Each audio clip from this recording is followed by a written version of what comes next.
오늘은 청취자 여러분들께 퀴즈를 하나 내면서 시작해볼까 합니다. 방법은 간단합니다. 지금부터 총 3가지의 사례를 드릴 건데요.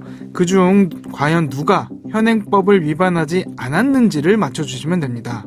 힌트를 드리자면요. 3가지 사례 중 현행법을 위반한 사람은 단 한 사람입니다.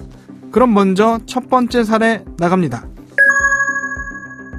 대학로에서 연극배우로 활동하고 있다는 A씨. A씨는 그날 무대에서 쓸 소품용 모형총을 들고 지하철에 탑승했습니다.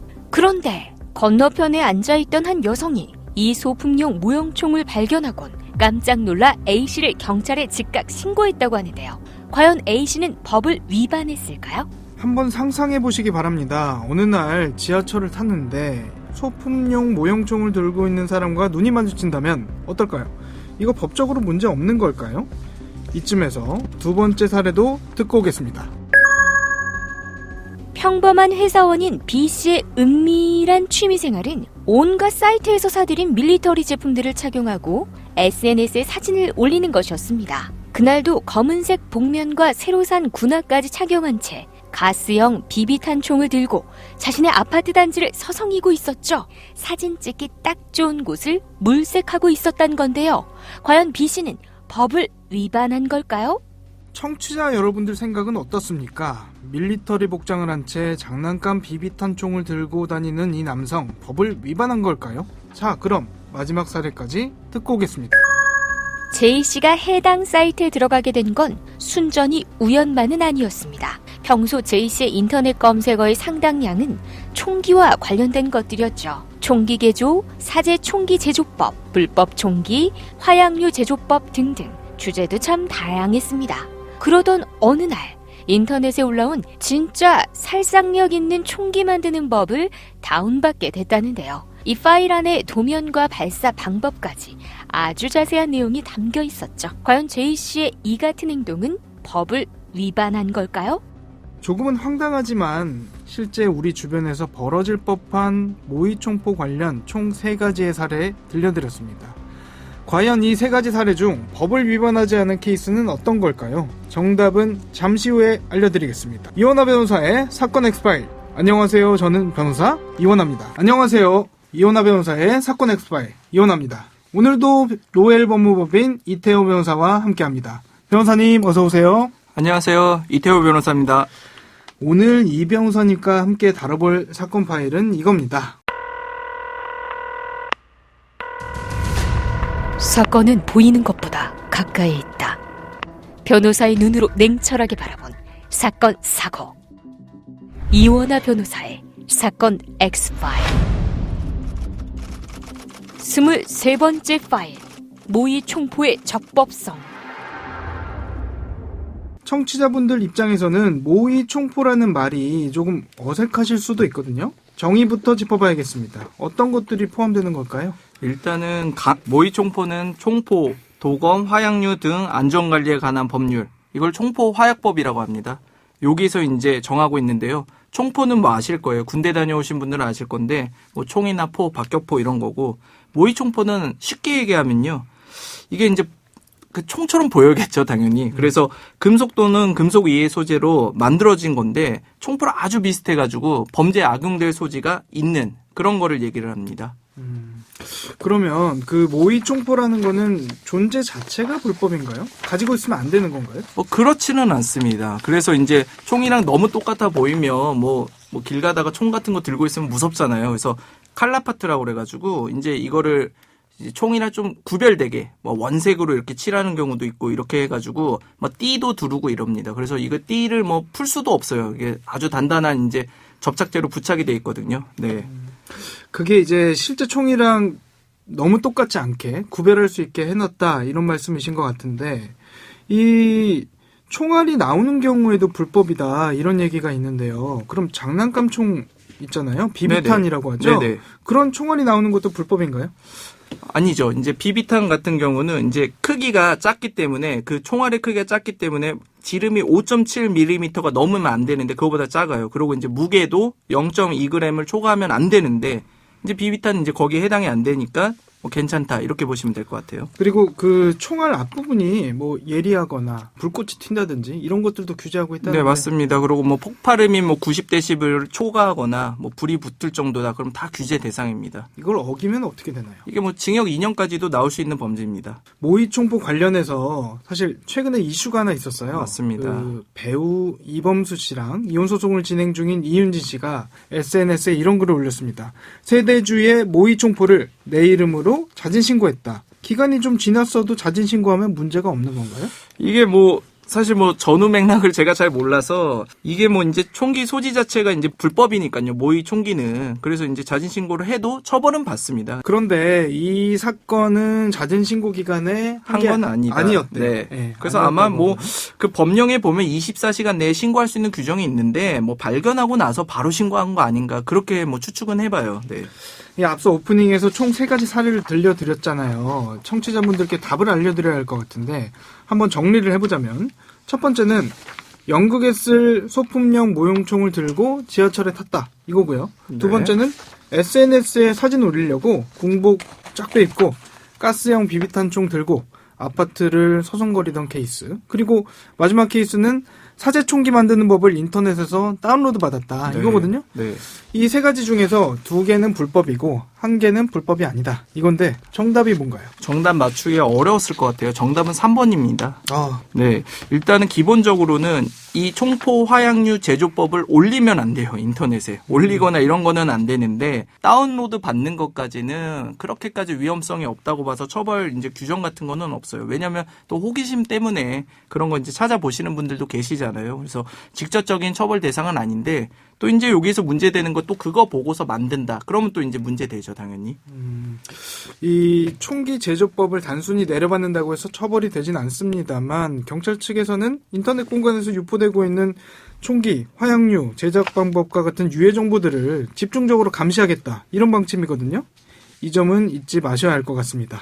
자, 그러면 지하철에 소품으로 쓰이는 모형총 갖고 타는 거 불법인가요? 가짜 총인데도 법적 처벌 받을 수 있는 겁니까? 이거 실제로 있었던 사건입니다. 아, 이게 있었던 사건인가요? 네, 오래된 사건도 아니고 작년에 있었던 사건인데 연극 단원인 A씨 40대인데요. 엽총이에요, 이게. 엽총은 이제 지하철에 탑승했을 때 이제 같이 들고 탔는데 이거 본 사람이 보면 이제 얼마나 황당하겠어요. 이제 무섭기도 하고. 그렇죠. 대한민국 이제 총기가 없는 나라인데. 그래서 이제 신고를 한 거죠. 그래서 이제 경찰이 바로 잡았어요. 바로 잡아가지고 이제 보니까 연극용 소품이었다 이거예요. 그래서 이제 그분은 연극 단원이잖아요. 그래서 어떻게 보면 이제 그 실제로 연극하기 위해서 썼던 건데 일단은 그렇게 된 거고 이거 관련해서 뭐 말씀드리고 싶은 거는 뭐 2009년도에 이제 헌법재판소에 이런 동호회 있잖아요. 모형총기 애호가들. 그렇죠. 유튜브 같은 데 보면 많이 나옵니다. 그래서 이거 좀 너무 규제 심한 거 아니냐 우리나라만 해서 이제 헌법소원을 걸었는데 뭐 결과적으로는 합헌 판결이 나왔어요. 한마디로 이렇게 규제하는 거 괜찮다. 왜냐하면 공공의 안전 때문에 뭐 저도 뭐 이해는 가요. 공공의 안전 때문에 이제 이런 부분들은 뭐 이렇게 규제를 하는 거고 뭐 사실 총포의 종류가 다양하고 그러니까 이거 기술적이고 전문적인 영역이니까 이 정도는 괜찮다. 이렇게 헌법재판소에서는 판단을 내린 거죠. 그러면 이 모형 총기가 실제 총과 좀 유사해야 된다. 그 총기 유사성이 문제가 될 것 같은데 맞습니다. 그건 누가 판단합니까? 애매하죠. 사실 애매합니다. 그래서 이 유사성은 결국은 외관에서 드러나는 게 사실 크다고 보시면 될 것 같아요. 그러니까 뭐 누가 봐도 딱 봐도 장난감 총이면야 괜찮은데 이거 뭐 진짜 살상용 총처럼 보이고 그러면 사실 이거 정말 공포스럽지 않습니까? 그리고 이게 결국은 법률적인 주관적인 가치 판단이 들어갈 수밖에 없을 것 같아요. 이 부분은. 그래서 뭐 이제 시행령에 이제 정해져 있는 것들이 있는데 사실 그거를 그대로 이제 생각하기는 좀 어렵고 이제 뭐 실생활에서 봤을 때 무섭냐 아니냐 이런 것도 하나의 기준점이 될 것 같아요. 그런데 이게 이제 연극단원 입장에서는 연극용 소품인데 그렇죠. 이런 걸로 처벌받을지 몰랐다 억울하다 이런 생각 들 수 있을 것 같거든요. 이게 참 웃긴 게 이제 법률의 부지라고 하는데 법률 몰랐다 이게 이제 항변 사유가 되냐? 뭐 결론부터 말씀드리면 항변 사유가 되기가 좀 어렵고 사실 뭐 엄청 세게 처벌하지는 않을 것 같아요. 이런 부분들은 검사님도 아마 뭐 어느 정도 이제 재량권 범주 내에서 뭐 기소유예나 이런 식으로 정리해주지 않았을까 싶은데 이 뭐 법률을 몰랐다라는 게 어떤 그 빠져나갈 수 있는 변명거리가 아니어서 그래서 이제 저희가 이런 방송을 통해 가지고 이 모의 총포 위험하다 이런 말씀을 드리는 겁니다. 이 변호사님 혹시 강철 부대 보셨습니까? 사실 시즌 1은 열심히 봤던 것 같습니다. 그래서 거기에 이제 잘생긴 남자 군인들 많이 나오시잖아요.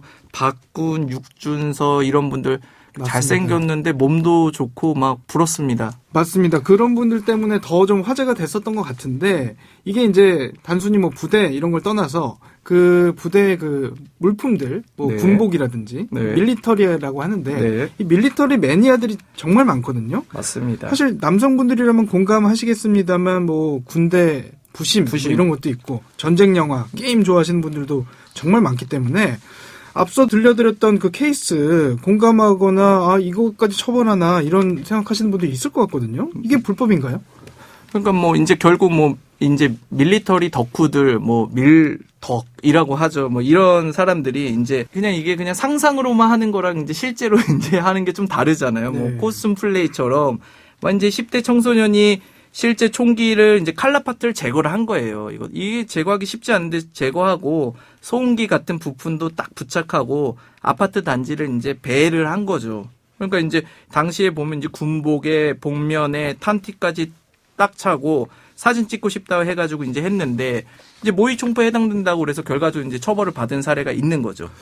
이 앞서 살펴본 케이스들은 실제 범행에 사용하려고 했던 게 아니라 장난감 총을 자신의 무지로 인해서 잘못 사용하게 된 케이스였다면 실제로 문제될 수 있는 위험한 케이스들도 많지 않습니까? 맞습니다. 사실 뭐 일본에서 아베 총리 사망 사건도 보면 결국에는 상당히 좀 열악한 뭐 나무 강목에 쇠 파이프를 총열로 이용해가지고 쇠구슬을 탄두로 해가지고 화약을 추진제로 넣고 발사해서 사망을 시킨 거거든요.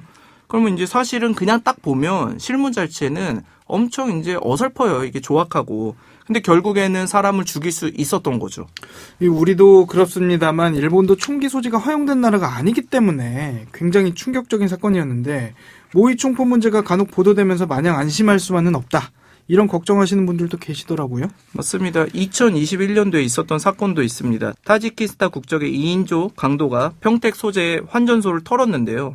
환전소 주인이 60대 여성이셨어요. 그래서 이제 현금 1,000만 원 정도를 강탈당하셨는데 이때 이 사람들이 피해자를 협박할 때 사용했던 게 바로 모의총포, 가짜총이죠. 이 사건 이외에도 모의총포를 이용한 범죄는 전 세계적으로 굉장히 많습니다.